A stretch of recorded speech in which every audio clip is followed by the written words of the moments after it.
बिहार की पॉलिटिक्स बस खबर नहीं है। ये एक फैलती, कभी न खत्म होने वाली नॉवेल है। ये ऐसी कहानी है जहां हर कैरेक्टर कॉम्प्लेक्स है और हर चैप्टर एक ट्विस्ट है।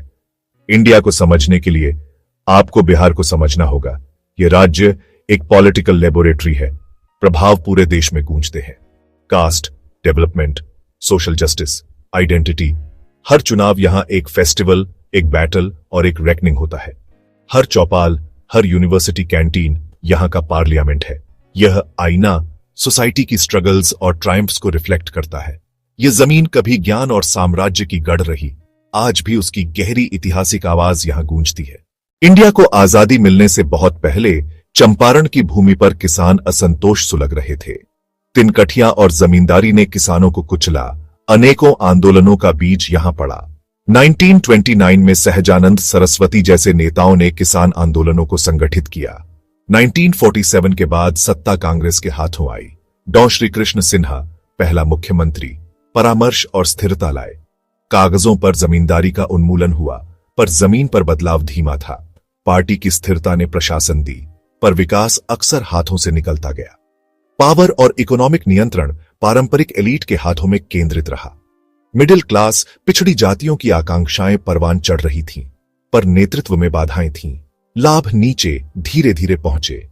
सामाजिक संरचना ने बदलाव रोका, पर यह जमीन उपजाऊ थी। एक नया तूफान तैयार हो रहा था। अगला अध्याय जेपी आंदोलन और पिछड़ी जातियों के उदय का होगा। 60-70 के दशक में बिहार में एक बड़ा सामाजिक और राजनीतिक बदलाव आया। ग्रीन रिवॉल्यूशन का सीमित प्रभाव था, पर एक नई राजनीति उभर रही थी। पिछड़ी जातियां यादव, कुर्मी, कोयरी राजनीतिक रूप से मुखर हो रही थीं। वे अब कांग्रेस के वोट बैंक से संतुष्ट नहीं थीं। कर्पूरी ठाकुर गरीबों और पिछड़ों के चैंपियन आरक्षण की पहल लेकर आए। सरकारी नौकरियों में आरक्षण की मांग राजनीति का केंद्र बन गई।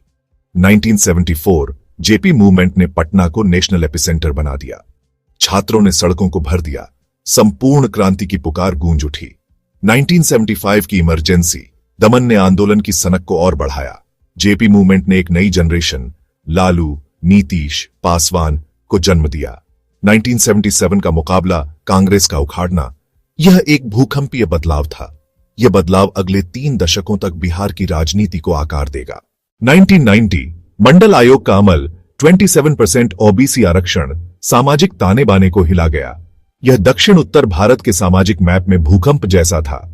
लालू ने इसे एम्पावरमेंट का हथियार बनाया। देहाती आकर्षण, देसी हास्य, कच्चा कनेक्शन। उनका नारा विकास नहीं सम्मान चाहिए लोगों के दिलों को छू गया।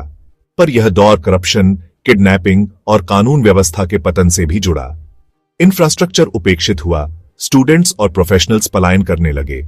समर्थक इसे जनता की उठान कहते थे, आलोचक इसे शासन की विफलता कहते थे। यह दशक बिहार के लिए गहरी और विभाजनकारी विरासत छोड़ गया। एक पावरफुल द्वंद्व सामाजिक न्याय और टिकाऊ विकास के बीच।